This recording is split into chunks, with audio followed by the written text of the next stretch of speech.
Hello students of standard 5th. In this video we are going to learn our mathematics problem set number 29 and 30. Circle lesson start करण्याआधी practice set सोडवण्याआधी मी तुम्हाला circle कसा काढायचा ते थोडक्यात दाखवणार आहे. बघा, सर्कलचा आधी सगळ्यात तुम्ही सेंटर एक फिक्स करायचा आहे. सेंटर घेतला, त्याला तुम्ही नाव द्या ओ, काहीही नाव देऊ शकता. हा त्याचा सेंटर सगळ्यात महत्वाचा आहे. पहा, आणि हे आहे आपलं कंपास. कंपासला एका साईडला आपण पेन्सिल लावतो आणि एका साईडला हे टोक असतं धारदार. बघा, हे एकदम टोकदार टोक आहे, टोचू शकतं. सावकाश काळजी घेऊन करायचं आहे. नेहमी कधीही, आता माझी ही पेन्सिल सेट केलेली आहे, पण तुम्ही जेव्हा साधे कंपास यूज करता, ही पेन्सिल इकडून टाकता, तेव्हा कधीही बघा हे दोन्ही टोक खाली ठेवायचे आणि दोन्ही टोक हे असे पद्धतशीर टेकले गेले पाहिजे. तेव्हाच आपलं कंपासला पेन्सिल व्यवस्थित फिट झाली समजायची आणि आपला सर्कल चुकणार नाही. जर पेन्सिलचं टोक हे पुढे आलं, तुमचं हे मागे गेलं, तरी सुद्धा तुमची गडबड होऊ शकते. पेन्सिल मागे असेल तरी पण गडबड. हे दोन टोक एकदम, बघा मी पट्टीला लावून दाखवते तुम्हाला हवे तर. हे बघा, परफेक्ट हे एकदम एकाच पॉइंटला आहेत. असे सेट करून तुम्ही लावून घ्यायचे आहे. नंतर काय करायचं, हे जे शार्प टोक आहे हे ह्या पॉइंटवरती ठेवायचं आहे आणि डिस्टन्स तुम्हाला समजा सांगितलं की 4 सेंटीमीटर रेडियस असलेला तुम्ही किंवा 3 सेंटीमीटर रेडियस असलेलं सर्कल काढा. ह्या कंपासमध्ये 3 सेंटीमीटर स्केलच्या साह्याने, हे बघा मी इथे तुम्हाला दिसतंय का, मी इकडून दाखवते. हे बघा, 3 सेंटीमीटर बरोबर अंतर घेतलेलं आहे दोन टोकांच्या मध्ये. ही झाली रेडियस त्याची. मी तुम्हाला काढल्यावर समजेलच. बघा, इथे टोक ठेवायचं आणि हे अजिबात टोक ह्या आपल्या पॉइंटवरून हलवायचं नाहीये. हे सगळ्यात महत्वाची गोष्ट लक्षात घ्या. हे टोक जर इकडे एकीकडे झालं की तुमचा सर्कल चुकला. हा बघा, मी कशा पद्धतीने काढला. हा टोक इथे ठेवलेला आहे आणि ही पूर्ण पेन्सिल फिरवलेली आहे. हा झाला आपला सर्कल. आता ह्या सर्कलचे तुम्हाला पार्ट मी दाखवणार आहे. पहा, आता सगळ्यात पहिले आपण, ही झाली त्याची रेडियस. बघा, ह्याला नाव देऊया ओटी. समजा ओटी ही काय आहे, रेडियस. रेडियस ही आपण जेवढं ह्याच्यामध्ये मेजर घेतलं होतं तेवढ्या मेजरचीच असणार आहे. तुम्ही मोजून बघा आणि कुठेही रेडियस काढले तरी ती तेवढ्याच मेजरची येणार. अशी काढा, अशी काढा, बघा तुम्ही मोजून बघा, 3 आणि 3 सेंटीमीटरची असणार आहे. ही झाली रेडियस. आणि रेडियस म्हणजे काय की the line joining the centre of a circle to any point of a circle is called radius. म्हणजे सेंटर ऑफ अ सर्कल आणि any point on the circle ह्याला जोडणाऱ्या रेषेला म्हणायचं रेडियस. मग ती अशी पण इकडे काढू शकता, इकडे काढू शकता, कुठेही. आणि ती 3 सेंटीमीटरची काढलेली आहे आपण. आता आपण बघणार आहोत डायमीटर. पहा, डायमीटर म्हणजे अशी रेषा जी ह्या सेंटरमधून जाऊन सर्कलवरचे दोन्ही पॉइंट जोडते. पहा, अशी रेषा जी ह्या दोन्ही ह्याच्यामधून जाऊन सर्कलवरचे दोन्ही पॉइंट जोडते, ह्याला आपण नाव देऊया MN. याला म्हणायचं डायमीटर. Diameter MN. बघा, cord passing through the centre of a circle is called diameter. म्हणजे अशी कॉर्ड जी 2 पॉइंट जोडते त्याला म्हणायचं डायमीटर. मग कॉर्ड म्हणजे काय, तर पहा, कॉर्ड म्हणजे काय ते पाहूया. मराठीमध्ये त्याला जीवा म्हणतात. पहा, ही झाली कॉर्ड. AB म्हणू आपण ह्याला. कॉर्ड कितीही काढू शकता तुम्ही, तसेच रेडियस सुद्धा कितीही काढू शकता, डायमीटर सुद्धा किती काढू शकता. कॉर्ड म्हणजे काय, a line joining to the 2 point on a circle. सर्कलवरचे कोणतेही 2 पॉइंट, मग ती बघा, हे 2 पॉइंट जोडणारे असू दे, हे 2 पॉइंट जोडणारी असू दे, हे सगळ्या झाल्या कॉर्ड. पण ही जी आपण डायमीटर काढले ही सुद्धा सगळ्यात मोठी कॉर्ड आहे.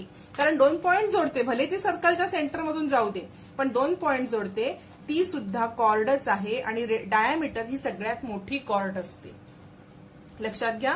आणि रेडियस ही 3 सेंटीमीटर असेल तर डायमीटर हे 6 येतं. डबल रेडियसच्या डायमीटर असतं. पहा, एवढं आपण हे इथे शिकलेलो आहोत. आता आपण डायरेक्ट प्रॅक्टिस सेट सोडवायला घेणार आहोत. आणि तुम्हाला सर्कलच्या विषयी अजून माहिती हवी असेल तर 4th स्टँडर्डचा सर्कल म्हणून एक मी व्हिडिओ केलेला आहे, बघा चॅनलवरती आहे. डिटेलमध्ये सगळं शिकवलेलं आहे त्याच्यामध्ये.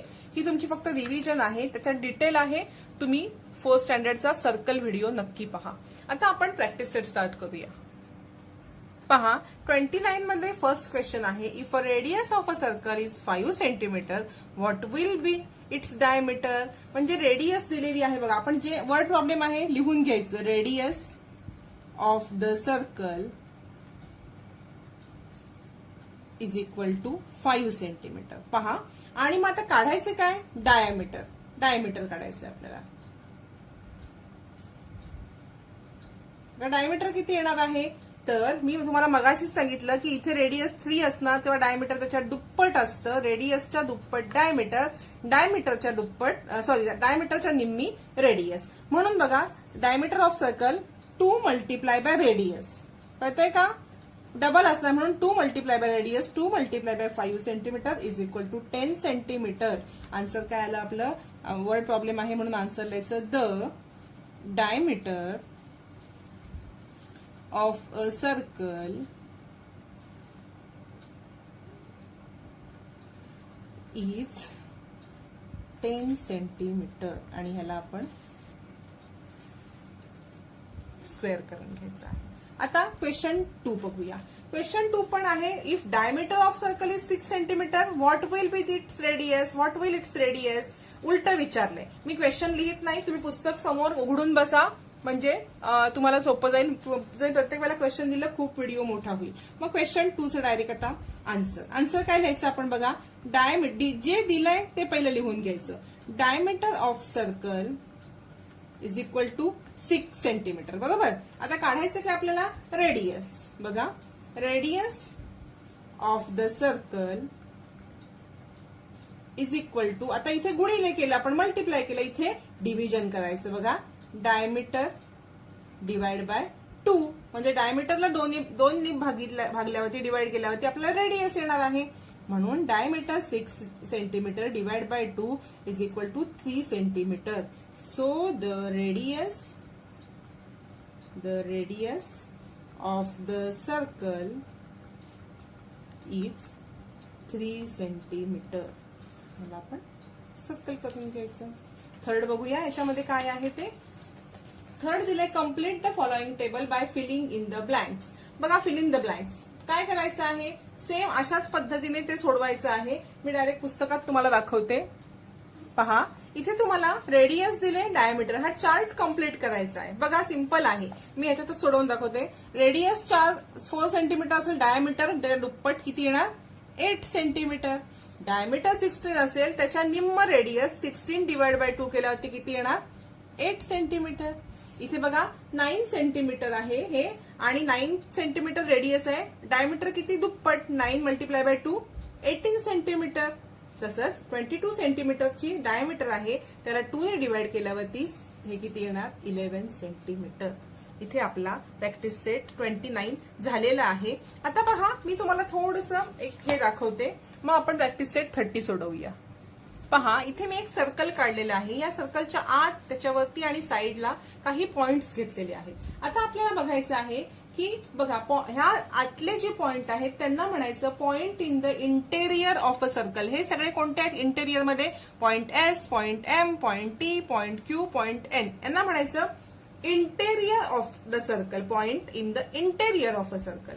आणि point in exterior of a circle म्हणजे जे बाहेर आहेत. बघा point B, point D, point A, point C हे एक्सटेरियर मध्ये आहेत, ह्यांना म्हणायचं exterior of a circle. Point in exterior of a circle. आणि तिसरा प्रकार आहे पॉइंट ऑन द सर्कल. बघा सर्कल वरती कोणते आहेत KES, point on the circle, ह्याला म्हणायचं point on the circle. Interior, on the circle, exterior. याच्यावरतीच आपल्याला 30 प्रॉब्लेम सेट आहे. मी तो पण पुस्तकातच तुम्हाला सोडवून दाखवते. पहा बुकमध्येच आपण सोडवूया. इथे प्रॅक्टिस सेट 30 आहे. पहा in the table below write the name of the point in the interior and exterior of a circle and those on the circle. बघा पहिले आहेत इंटेरियर. इंटेरियर पॉइंट कोणते कोणते आहेत तुम्ही सांगू शकता मला. बघा आपण लिहायचं आहे इथे पॉइंट कोणते आहेत Y. बघा point Y, R, T, X 4 point आले. पॉइंट ऑन एक्सटेरियर कोणते आहेत बाहेर. बघा W, M, Z लिहायचं आहे आपण. पॉइंट W, M आणि Z. Point on the circle कोणते आहेत P आणि N, दोनच पॉइंट आहेत. पॉइंट P आणि पॉइंट N हे 2 पॉइंट ह्याच्यावरती आहेत ऑन द सर्कल.